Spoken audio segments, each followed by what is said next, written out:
Voilà, nous sommes dans la dernière partie, n'est-ce pas, de notre matinale Colo Matin avec la partie que vous préférez. Hein?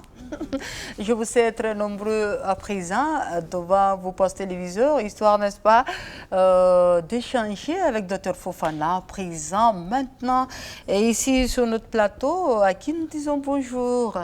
Bonjour Cathy. Bonjour docteur et bienvenue. Hein. Merci. Comme chaque lundi d'ailleurs, vous le savez, chers téléspectateurs, nous vous donnons la parole, nous vous donnons l'opportunité, n'est-ce pas, d'échanger avec docteur Fofana qui répond à toutes vos questions liées à la santé et surtout quand il s'agit de la thématique du jour.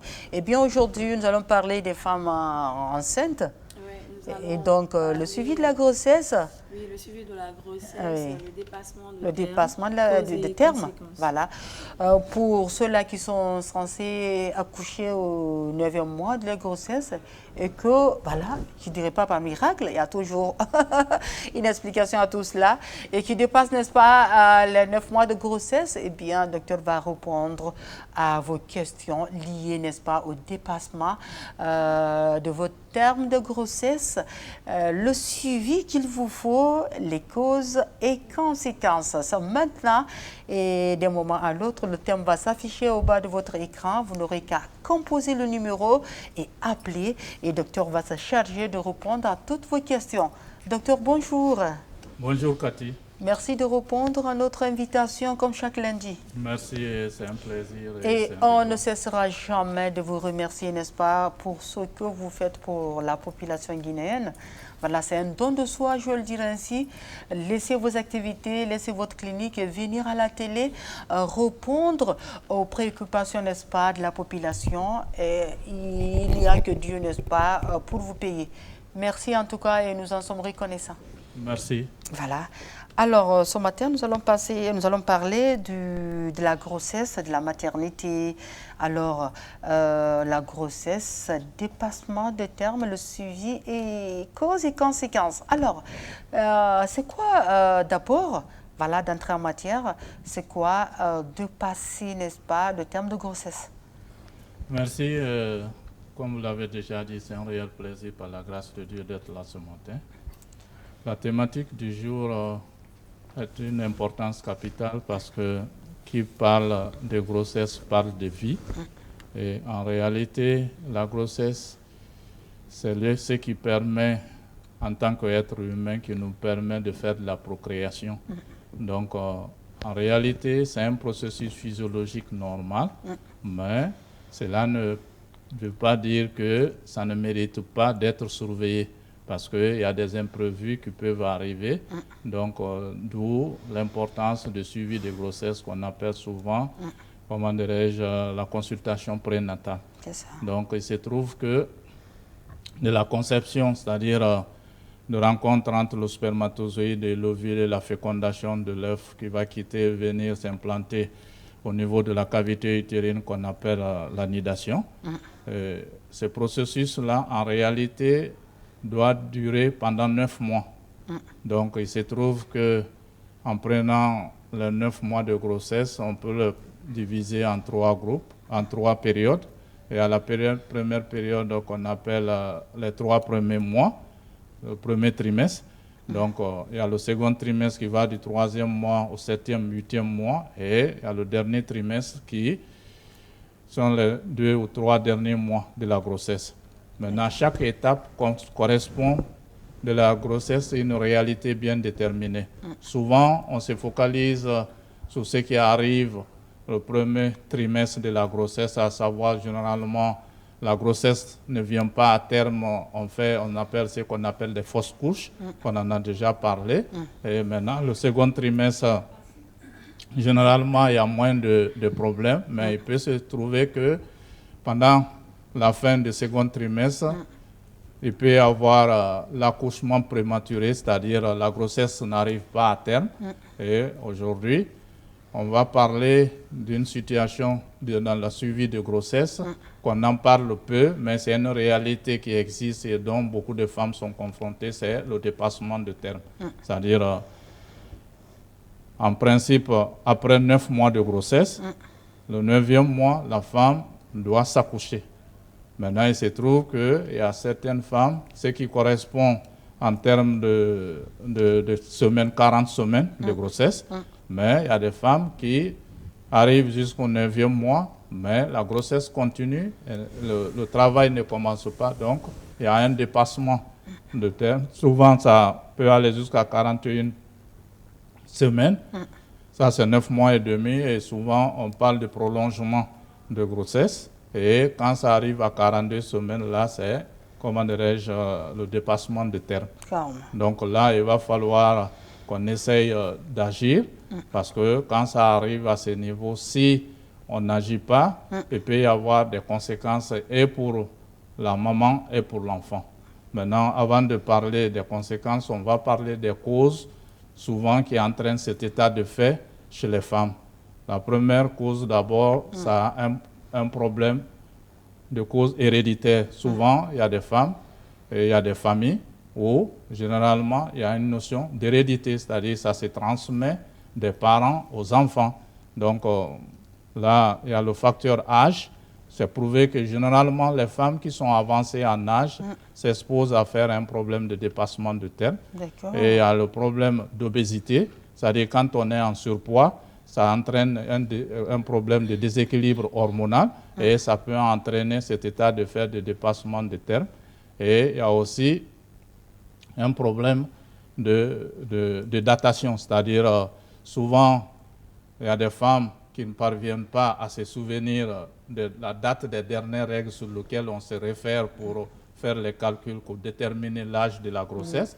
Donc, il peut penser qu'il est, comment dirais-je, à 2 ou 3 mois, alors qu'il n'y a qu'1 ou 2 mois de grossesse. Et souvent, quand on fait des investigations comme faire l'échographie, si à ce stade-là, le résultat de l'échographie n'est pas bien interprété, ça peut fausser les données. Donc la femme peut penser plutôt qu'elle est en dépassement de terme, alors qu'en réalité, elle est dans l'intervalle qui est recommandé, c'est-à-dire elle n'a pas dépassé les 9 mois. Donc voilà un peu, il peut y avoir aussi un problème de déséquilibre hormonal d'origine endocrinienne qui fait que les femmes peuvent réellement développer cet état de fait. Maintenant, les causes, souvent les conséquences chez l'enfant, chez le bébé, ça peut entraîner ce qu'on appelle une souffrance fœtale. Une souffrance fœtale, ça veut dire que quand il y a dépassement de terme, l'enveloppe dans laquelle se trouve le fœtus, qui est le placenta, va vieillissant, c'est-à-dire la date présumée est passée. Donc les échanges qui se passaient à ce niveau ne vont pas s'effectuer correctement, c'est-à-dire l'apport de l'oxygène et de nutriments nécessaires pour le fœtus. Donc là, il y a l'enfant qui va commencer à ne pas avoir suffisamment d'oxygène et suffisamment de... Donc, il va se mettre à produire ce qu'on appelle le méconium. Et ce méconium-là, l'enfant ne doit pas l'inhaler, sinon ça l'étouffe et ça entraîne un problème de détresse respiratoire. Et ce qui fait que beaucoup de femmes, si on n'intervient pas à temps, ils font un problème de mort-né parce que l'enfant est déjà... Donc, en plus de ce problème de souffrance, ça peut entraîner un problème de déséquilibre glycémique, c'est-à-dire c'est des enfants souvent qui naissent avec un problème d'hypoglycémie et un problème de macrosomie, souvent des enfants qui naissent avec des gros poids de naissance, ce qui ne reste pas sans conséquence parce que l'accouchement devient laborieux et souvent ça peut laisser des séquelles neurologiques qui fait que souvent on dit « Ah, la femme s'est accouchée, mais l'enfant a un bras qui ne tient pas », que donc souvent c'est des conséquences liées souvent au problème de dépassement de terre parce que l'accouchement a été laborieux. Donc le problème maintenant, enfin, les conséquences chez la femme, ça multiplie les césariennes chez la femme parce que quand il y a une souffrance fœtale avec dépassement de terme, la femme ne parvient plus à s'accoucher d'elle-même. Il faut aller chercher l'enfant. On fait une césarienne ou bien souvent on donne des trucs pour pouvoir déclencher le travail et souvent, quand ça ne marche pas, on est obligé d'utiliser des instruments comme les forceps pour aller chercher l'enfant. Et ça ne reste pas sans conséquence. Et souvent, avec les contractions et autres là, la sortie de l'enfant, ça vient avec beaucoup de force et ça peut entraîner un problème au niveau, une déchirure du périnée, c'est-à-dire c'est la partie qui est la partie anale et le vagin chez la femme. Et généralement, ça arrive chez beaucoup de femmes après, comment dirais-je, un accouchement laborieux. Donc généralement, voilà les conséquences et ça peut même aller entraîner une rupture utérine. L'utérus peut se rompre et l'enfant peut se retrouver dans la cavité abdominale. Donc ça devient une conséquence grave et pour le fœtus et pour l'enfant. Donc voilà, de façon résumée, c'est qu'un dépassement de terme et ce que ça peut apporter comme conséquence et pour le bébé et pour la femme. D'accord. Vous l'avez compris, hein, chers téléspectateurs, les conséquences, n'est-ce pas, d'un dépassement des termes de grossesse. Mais j'ai une question pour Dr Fofana. Est-ce que les femmes n'ayant pas connu, n'est-ce pas, de maternité auparavant sont susceptibles, n'est-ce pas, d'être confrontées au dépassement de grossesse, des termes de grossesse? Oui, c'est l'un des facteurs favorisants, c'est-à-dire une femme qui tombe en grossesse pour la première fois, ce qu'on appelle les nullipares chez nous, qui n'a jamais fait de maternité, a beaucoup plus de chances d'avoir un cas de dépassement de terme qu'une femme déjà qui a fait beaucoup de maternité. Et pourquoi? Il y a un problème d'habitude de l'organe qui est concerné.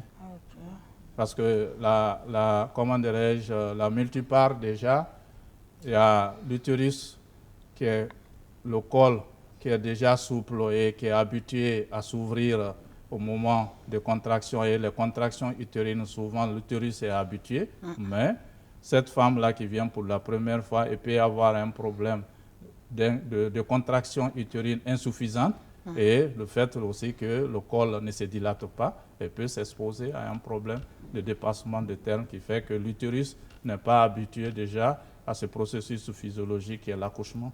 D'accord. Et docteur, il y a aussi des femmes qui, par curiosité, ou peut-être veulent connaître ce bonheur, décident forcément d'accoucher par voie basse, alors que leur situation ne le leur permet pas. Qu'est-ce qu'il faut pour ces femmes? Oui, l'accouchement par voie basse, généralement, c'est pourquoi on parle de suivi de grossesse.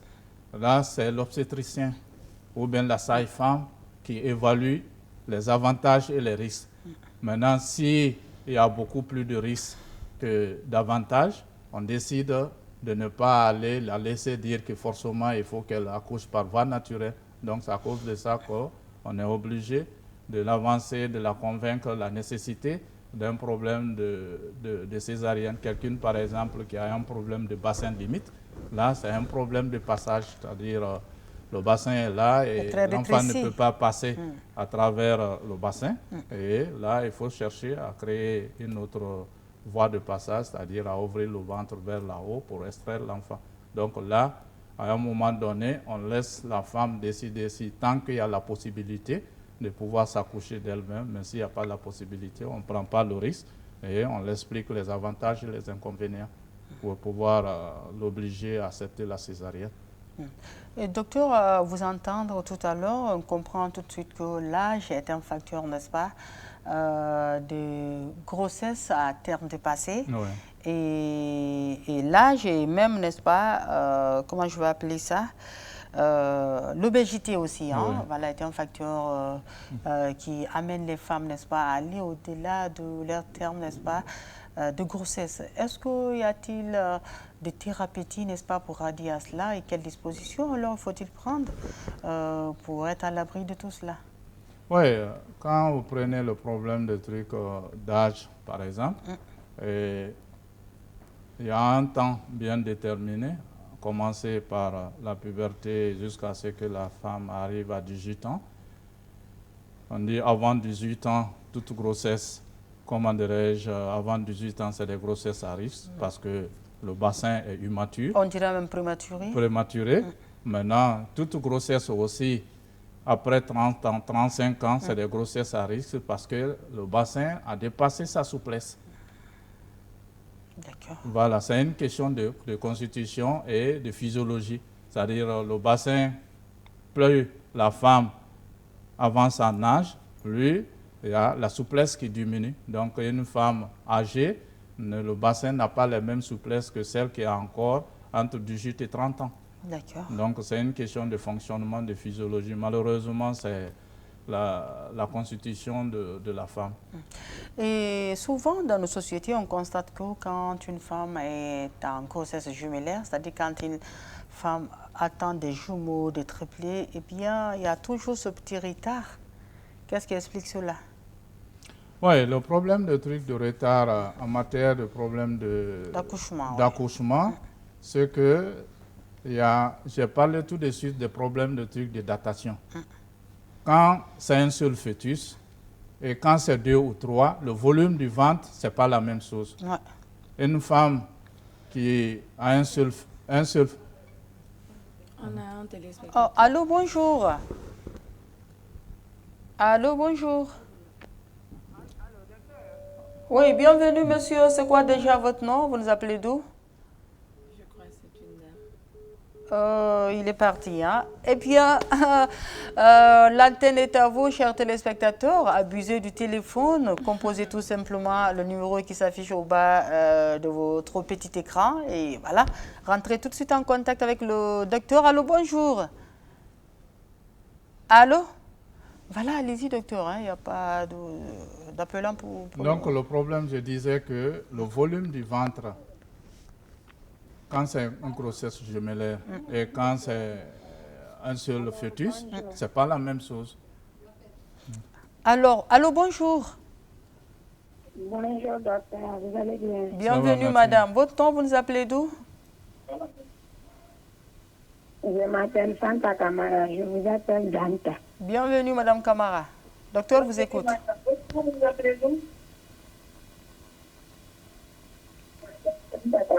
Éloignez-vous de la télé, s'il vous plaît. Ça ne va pas le faire. Hein? Si vous comptez vous écouter, vous regardez à la télé, ça ne va pas le faire. Éloignez-vous de votre poste récepteur.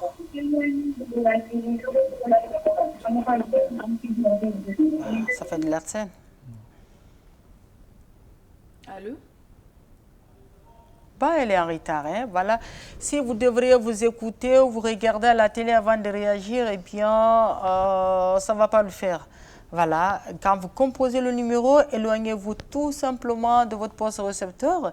Et puis, vous avez le retour dans le téléphone. Comme ça, vous aurez la latitude de poser toutes vos questions, n'est-ce pas, liées à la thématique du jour. Alors, docteur, on disait... Oui, je disais Vous allez que... bien? Ah, allô, bonjour. Ils sont prioritaires. Bonjour, vous allez bien? Nous allons bien. Votre nom, vous nous appelez d'où? Moi, c'est Acha Souma. Allez-y, madame Souma. Ah, j'aimerais demander, docteur, quoi. Oui. Allez-y. C'est mon premier trimestre. Mais il y a la grossesse en plus et la kyste encore dans mon ventre. Grossesse et kyste. kyste de l'ovaire. Ah. Oui. J'aimerais savoir comment prendre soin de moi, quoi. Oui, Pour vous les allez... travaux ménagères Non? et autres. Oui, le problème, quand il y a kyste de l'ovaire sur une grossesse, souvent ça fait moins de problèmes que quand c'est un problème de fibrome. Parce que le kyste, c'est au niveau des ovaires. Une fois que l'œuf est implanté au niveau de la cavité utérine, la grossesse peut évoluer normalement. Maintenant, ce qu'il ne faut pas faire surtout, c'est de dire que une femme qui est en grossesse, vous allez l'opérer de son problème de kyste parce que dès que vous touchez, la grossesse va s'en aller. Donc le problème qu'elle a, c'est ça, c'est-à-dire elle dit qu'elle est en grossesse, mais qu'on a découvert un problème de kyste. Maintenant, un problème de kyste de l'ovaire sur une grossesse, ça se gère. Maintenant, ça a moins d'impact généralement sur l'évolution de la grossesse, par exemple, que le fibrome, parce que le fibrome, si c'est implanté au niveau de la cavité utérine et que l'enfant, comment dirais-je, ne parvient pas à l'œuf à s'implanter, ça peut entraîner un problème de fausse couche. Généralement, le fibrome n'empêche pas de concevoir, mais compte tenu de sa position dans la cavité utérine, ça peut être une des causes de fausse couche à répétition. Vous l'avez compris, hein, madame qui a appelé tout à l'heure, eh bien, faites-vous suivre par un médecin, par une sage-femme en tout cas. Faites suivre, n'est-ce pas, votre grossesse. Appelez ce numéro et posez toutes vos questions. Allô, bonjour. Allô, madame, vous allez bien? Nous allons bien. Votre nom, vous nous appelez d'où et votre question au docteur? C'est Barry Maman de Paris de tout. J'appelle depuis Cité en Côte. Bienvenue, M. Barry. Alors, j'ai une question à vous poser, quoi. Allez-y, on vous écoute. Allez-y, M. Barry. Est-ce qu'une femme qui dépasse 40 et quelques, 42 à 43 ans, c'est possible d'avoir un enfant? C'est tout? Oui, c'est clair, c'est clair. Oui, maintenant, M. Barry, Oui, la femme, tant qu'elle voit les règles, oui. elle peut concevoir, même au-delà de 50 ans. Oui, Dans ma petite expérience de pratique dans ce domaine-là, la dernière expérience que j'ai eue, oui. elle avait 52 ans et elle a eu des jumelles. Ça, ce n'est pas un problème de truc de Miracle. procréation artificielle, mais c'est Oui. une grossesse naturelle à 52 ans. Ok. Donc, tant que la femme voit les menstrues, là, Oui, elle peut concevoir. Maintenant, c'est vrai, c'est que, comment dirais-je, tant que la femme avance en âge, oui. la fertilité diminue. Donc, Ok. je vais vous donner un exemple. Quand on vous donne 20 oranges, Oui, chaque jour, vous en devez consommer une orange. Maintenant, vers le 15e et 16e jour, vous trouverez que vous n'avez pas assez d'oranges maintenant. Donc, la femme naît avec son problème des ovocytes, qui sont au nombre de 500. Et à partir de 11 ans, elle commence à avoir les menstrues, c'est-à-dire chaque mois, il y a un ovocyte qui vient en maturité et qui devient l'ovule, qui est libéré au niveau de la trompe de Fallope et qui doit venir pour la procréation. Donc, quand vous faites les calculs vers les 40 ans, 45 ans, ça trouve que le stock est déjà Épuisé. non, ce n'est pas épuisé, mais ça diminue. Donc, c'est pourquoi je l'ai dit qu'il y a une hormone pour pouvoir permettre, c'est la hormone FSH, qui est sécrétée en quantité suffisante, ce qui fait que tout à l'heure, quand on a parlé l'autre fois des grossesses gémellaires, l'âge devient un facteur de risque pour les femmes pour faire des grossesses gémellaires. D'accord. Voilà, on peut encore recevoir notre fréquent invité, on a plein, n'est-ce pas, pour parler de tout ce qui est risque. Allô, bonjour. Madame, bonjour. Oui, bonjour. Votre nom, vous nous appelez d'où? Je suis M. Ba de Andalay. Bienvenue, M. Ba. Vous allez bien? Oui, Ça on va, vous merci. écoute. Oui, ça va. Et rapidement, hein? Voilà, j'ai une question mais qui n'est pas liée Vous pouvez y disons, aller. à votre thème. Vous pouvez y aller. Sur la c'est grossesse. bon. Rapidement, M. Ba. Voilà, je disais, Mm. ma femme est en état né. À chaque fois, c'est-à-dire qu'on peut passer par exemple au rapport sexuel, mais pour la pénétration, c'est un peu difficile. Mhm. Elle a combien de mois? Elle est à son 5e mois. C'est le Ouais. 2e mois qui vient. Voilà, ça s'explique, ce bas, parce qu'il n'y a pas de bas, monsieur. Donc, ce bas, Oui, ça s'explique. Oui. Là où la partie qui est sollicitée oui, pour faire l'intimité, oui. quand il y a grossesse, Mhm. il y a un poids qui vient à ce niveau. Oui, Donc, le vagin, tant que la grossesse évolue, ça se répercute sur le vagin. Donc, ça dépend de la position que vous adoptez pour faire l'intimité. Donc, ça fait Oui. faire que c'est comme si vous prenez un caillou, vous mettez sur la conduite d'eau. L'eau va passer, Oui. mais la pression ne sera pas la même. Donc, la partie sollicitée pour l'intimité, avec le poids de la grossesse, là, ça devient gênant dans certaines positions. d'accord. C'est compris? Oui, j'ai compris. Voilà, donc il faut enlever monsieur, hein, c'est seulement monsieur Diallo, mais pas monsieur Ba. D'accord. Voilà.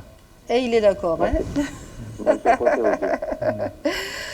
Alors, je crois, docteur, voilà, c'est quoi votre mot de fin, n'est-ce pas, ce thème qu'on a choisi ce matin? Bon, ça a été un plaisir, malgré le temps Minime. minime, qu'on a eu la chance au moins d'échanger avec quelques téléspectateurs.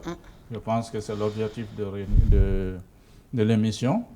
Et par la grâce de Dieu, la semaine prochaine, j'espère bien qu'on aura beaucoup plus d'opportunités de pouvoir échanger avec les téléspectateurs, parce que venir faire l'exposé, c'est pas ça On n'a rien de l'essentiel. temps C'est et d'essayer d'apporter au maximum, comment dirais-je, de solutions, aux problèmes posés par les téléspectateurs. Je pense que c'est seulement en ce sens que l'émission a une importance.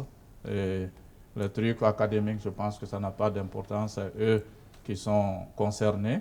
On leur donne l'opportunité d'échanger, en fait, de dissiper leurs inquiétudes. Donc, ça a été un réel plaisir d'être là ce matin par la grâce de Dieu. Et je pense que à la semaine prochaine, on va essayer de débattre une autre thématique qui fait des préoccupations de nos téléspectateurs. Et je vous remercie. Voilà, et Clara? Oui, ce fut un plaisir d'échanger avec docteur. J'avoue qu'à chaque émission avec lui, j'apprends de plus. Et j'espère que c'est le cas pour nos téléspectateurs. Bien sûr que oui, hein, j'ose l'imaginer. Alors, chers téléspectateurs, eh bien,